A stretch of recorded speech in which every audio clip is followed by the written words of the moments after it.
Putain, mais c'était quoi cette semaine de merde? Putain, la semaine de l'enfer, quoi. La semaine de l'enfer, vraiment.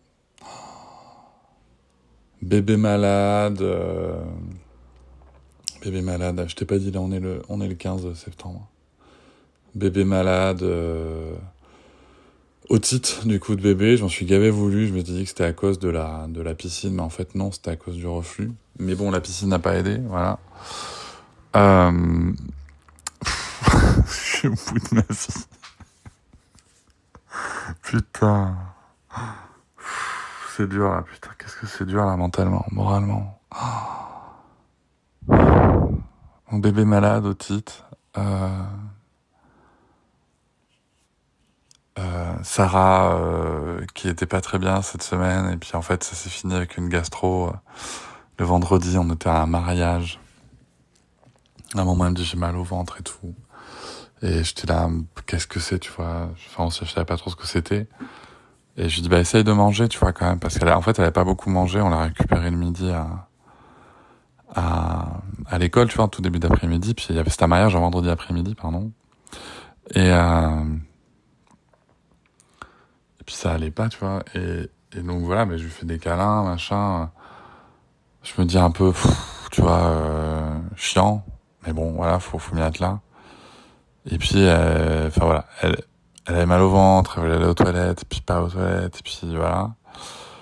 Et puis au final, au final, elle a vomi. On était donc chez les mariés, puis elle a redit qu'elle voulait aux toilettes, et là devant la porte des toilettes, elle a vomi. Alors c'est très rare qu'elle vomisse, c'est vraiment très très rare. Je crois que c'est peut-être la deuxième fois de sa vie. Et voilà, elle se sentait pas bien, et puis nous on était là, ok gastro. On se dit alors attends, il y a Noëlla qui gère, Lucas. Tu vois, c'était le début du week-end, on était là, attends, Noëlla va être près de Lucas. Si c'est une gastro, faut éviter que Noëlla touche. Faut pas transmettre à Lucas. Du coup, moi je me dis, écoute, foutu pour foutu, je m'occupe de Sarah, bien sûr, tu vois. Donc je me mets avec elle, on fait des câlins, on dégaine un écran direct, hein, clairement, elle était KO. Voilà, on demande une bassine et tout, et puis là on se dit qu'est-ce qu'on fait? On était à 1 heure de route. C'est pas que c'est très loin, c'est juste qu'il fallait passer par la rocade, tu vois. On était à 1 heure de route, on était là, putain, ça passe pas.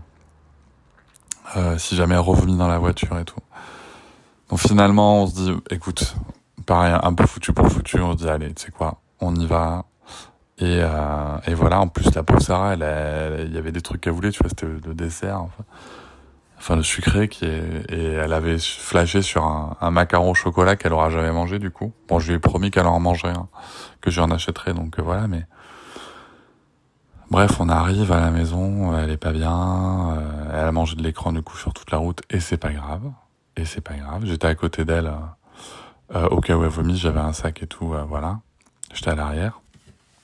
Alors je sais pas si ça te le fait à toi, mais moi, grosse difficulté, c'est que du coup, c'est un peu dur pour moi, tu vois, quand je suis je sais pas pourquoi, hein, mais voilà, c'est un peu dur pour moi des fois, quand c'est pas moi qui conduis, des fois la route, ça peut être un peu dur. Et donc là, c'était pas ouf.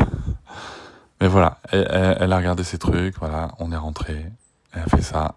Je crois que elle a eu de la fièvre qui est montée. On a pu lui donner du Doliprane.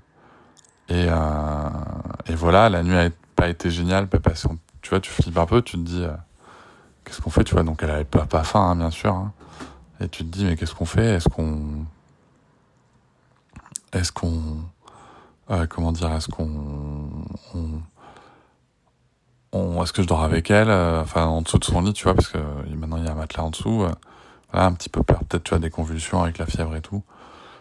Bon, du coup, j'ai fait le choix de pas dormir avec elle, en me disant, je sais que j'ai mal dormir, mais voilà. Il y a un moment où il y a eu du bruit, donc tu sais, j'ai un babyphone, en fait, qui relie ma chambre à la sienne. Et putain, à un moment, il y a eu un bruit, tu vois. Il y a eu un bruit. Je sais pas ce que c'était, mais un bruit de mouvement, tu vois. Et en fait, elle avait juste, je pense, retiré sa couette. Et voilà, donc elle s'est couchée avec sa veste en laine et tout, tu vois. Enfin, elle était pas bien, la pauvre. Elle était pas bien. Et puis on a passé le week-end comme ça, tu vois. C'est passé assez vite. Elle était juste fatiguée le samedi. Là, le dimanche aussi un peu. Ça correspond aux symptômes qu'ont eu certains de ses amis à l'école. Donc voilà, un truc qui dure entre 12 et 24 heures avec du vomi. Voilà, on lui a fait du blanc de poulet avec du riz, et puis un petit peu de carottes, et puis un peu de compote, quoi, voilà, pour qu'elle se déshydrate pas. Pareil, je lui ai fait boire un peu d'Oasis pour qu'elle ait du sucré, et qu'elle se déshydrate pas au cas où. En fait, elle a jamais revomi, par contre, elle était bien patraque, et moi, du coup, ça m'a pris... alors, j'ai pas vomi rien, tu vois, mais j'étais vraiment patraque, quoi. Et tu vois, cette semaine, là, j'en peux plus. Je suis mais au bout du rouleau parce qu'en fait, j'en ai marre, quoi. J'en ai marre, tu sais. C'était normalement, tu vois, cette rentrée, ça devait être le moment où voilà, les enfants sont gardés, où je peux me remettre sur le travail, où je peux récupérer. Tu vois, même imaginons, tu vois, je m'offre le luxe de pas travailler tous les jours et tout, et de prendre des vrais temps de repos, ce qui est intéressant, hein, comme hypothèse. Euh, Putain, mais en fait, non, je peux pas, tu vois, après l'été qu'on a passé, où il a fallu tout donner et tout, bosser jusqu'à 1h du mat le soir, enfin voilà, c'était... Tu vois, moralement, ça me plombe, quoi. C'est... ça me plombe, tu vois, c'est vraiment... c'est dur, quoi. Tu m'attends, tu sais, c'est le contre-coup, en fait, parce que tu t'attends à quelque chose de très positif et tu te retrouves avec cette période de merde. Ah, moralement, ça plombe, quoi. Donc là, je suis un peu en mode... bon, ben, ma vie, c'est de la merde. Et ça va passer. Voilà. Ce qui inquiète un peu Noëlla, des fois, parce que elle comprend pas. J'ai revu aussi une psy, là, il y a pas longtemps.